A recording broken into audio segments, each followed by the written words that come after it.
So mga katopak, flex ko lang yung bahay ko, malapit ng humiga.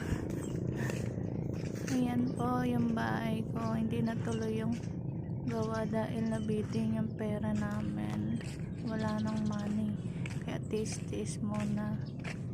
Ayan, sa pinto pa lang makikita mong buwal na yung bahay.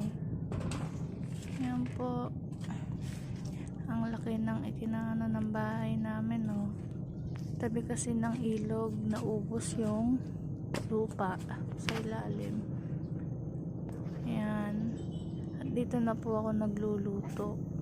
Dahil dito sobrang lakas ng angin, kaya daw ang pagluto ng ayos. At iyan po ang likod ng bahay namin. Ayan. Diyan kami naglalaba, naliligo. Nakakatakot, diba? Nalaglag na ako ng 100 times dyan.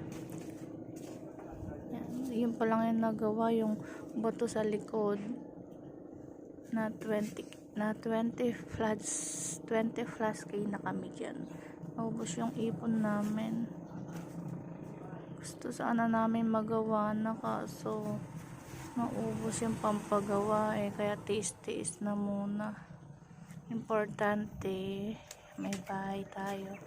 Kaso lang marami nagsasabi na hindi daw ba kami natatakot matulog dito dahil baka biglang bumuwal yung bahay. Minsan natatakot naman kami, pero sana yan lang yan. Yan, pag nakaiga ka is talagang makikita mong tumba na, oh. Tingnan mo.